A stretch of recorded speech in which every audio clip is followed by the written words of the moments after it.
welcome to Dotto Tech. I am truly glad you're joining us today because we have a special show, and not just any special show, oh no, a special show with a capital S.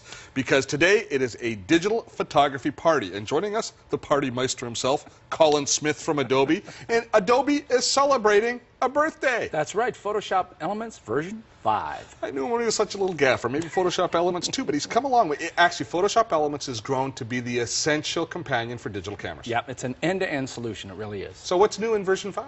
Well, one of the first things is a better way to load your photos into your computer. Now that's an area that a lot of people do not do it properly because they plug the digital camera in, it comes up with that wizard that says, do you want to load these files into your My Pictures folder, or do you want to open Photoshop Elements? It takes so long to open Photoshop Elements and do all that. It'd be much easier to just copy them across, wouldn't it? Well, you'll regret that in the end because you want to have the ability to find people later on, and you want to let Photoshop Elements organize things for you. If you just drop in a folder, how are you going to find that file? Yeah, because it's such natural file names. Yeah, like DCS001. That was a good picture. Oh, yeah. Indeed. But Photoshop Elements can use tags to help you find you in Alaska.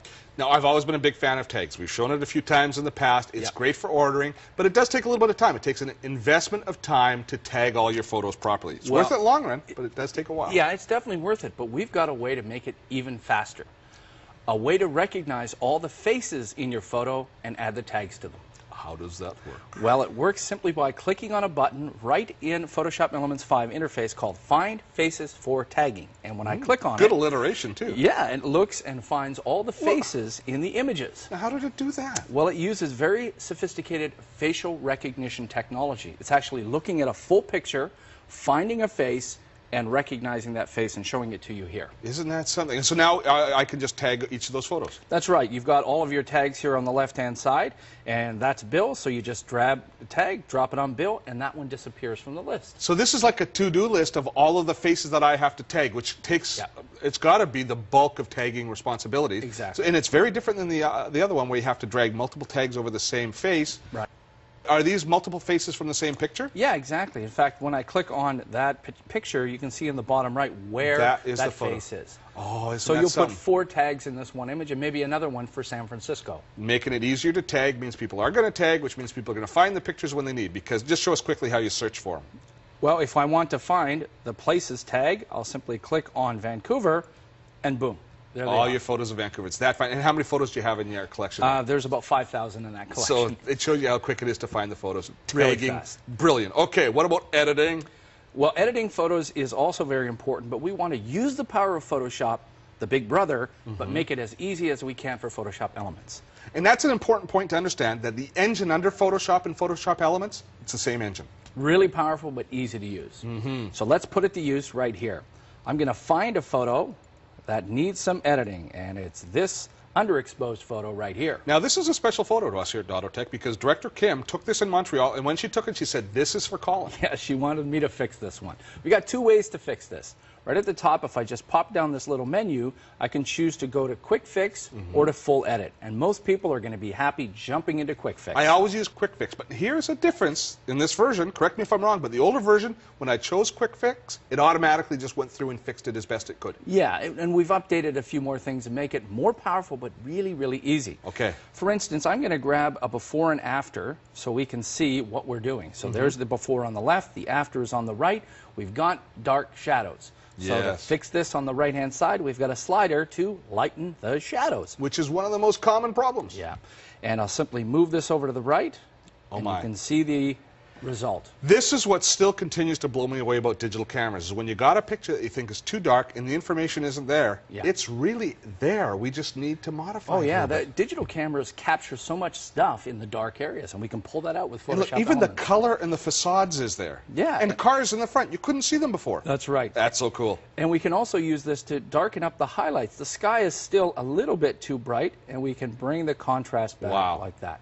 Wow. So before and after, really easy way to fix it. Resurrected the picture. Definitely, from nowhere. Okay, so we finished editing. We fixed all our pictures up. We can find them all. That's good. What do we do with them to share them? Well, we can share them in a number of different ways. We can make books and albums and calendars and wonderful things, but I love making slideshows. And I want to make an interesting looking slideshow. When I go to my Create menu and choose Slideshows, from here, it's going to open up in a slideshow making program within Photoshop Elements 5. All of my photographs are in here, and if I just hit play right now, it's simply going to play them full screen with a nice little dissolve between them. I love the dissolve. The dissolve is nice, but I want to have a bit more control. I'd like to take this photo and zoom in to a certain part of the photo. Over on the right-hand side, if I click on Enable, Pan, and Zoom, it gives me a green start rectangle and a red end rectangle. All I have to do is drag this to the size I want, which for me is over on the left-hand side like this. Now when I play this slide, push play, it zooms in exactly to the area I wanted it to. And an important point to make here is this is really practical with today's digital cameras. 10 megapixels is not excessive for digital camera. If you take it fairly high resolution in your photos, you've got more than enough information to make this stuff look great. Zoom right in. In fact, I'd like to pan across here right now. I'll add another pan and zoom to this slide, and all I have to do at this point is grab that end point and move it over to the right. So it's setting a new edit point in there, basically, is what it's doing? Exactly. So now it looks like this. Zoom in to the left-hand side of the family. Don't want to leave the right-hand side out. No, why would we? And simply pan over to the right. Isn't that something? That's a lot of control. Tons of control. And you can save the slideshow and redo it later. So now if you get a picture of Grandma, you want to put her in here, you don't have to start again. Okay, now what do we do as far as output? Now this will take several photos, put them together. I imagine I'm making a movie file of some sort. Right. And we can also use video. It's not just stills. We can have music in here. We've got graphics, narration, and then we can output it. There's a button up in the top left-hand corner. Click to output. We can save it as a file, either as a movie file or a PDF. Burn it to disk, email it, send it to TV, or send it to Premiere Elements, which is video editing. That's a lot of flexibility. And when you make slideshow presentations like this and you share them with people, you are a superstar. For a wedding, a birthday, for gifts, for graduations, or especially like retirement parties, some great ideas for making different slideshows. So you'll just be doing it all the time. But is it the funnest thing? No. I've got one more fun thing to show you, Steve, and that is a flip book. So I can come down here and open up a tag that I've got for a whole bunch of images that were shot with a camera one after another. Now, a lot of cameras have the burst mode, so you can take a picture and it'll go chit, chit, chit, chit, chit, chit, chit, and every 2 seconds or so, or 1 second, it'll take a photo, so you get a whole series, which is basically stop animation, right? Exactly, and we can create a new flip book. There it is. Each one of the images now put together in a flip book. Oh, wow, isn't that fun? And you can slow it down and even reverse the order of that. And when you're outputting this, you send it out as a Windows media file. Now, can you do this for animation work as well? Yeah, sure. As long as it's a bunch of still images, drop it in and open up Flipbook. There we go. Colin Smith from Adobe, thank you very much for joining us. Happy birthday. Should we sing Happy Birthday? Yeah, sure. Maybe you sing it, and I'll just... Happy There birthday. we go. Thanks. We'll be right back in just a few minutes with more Dotto Tech.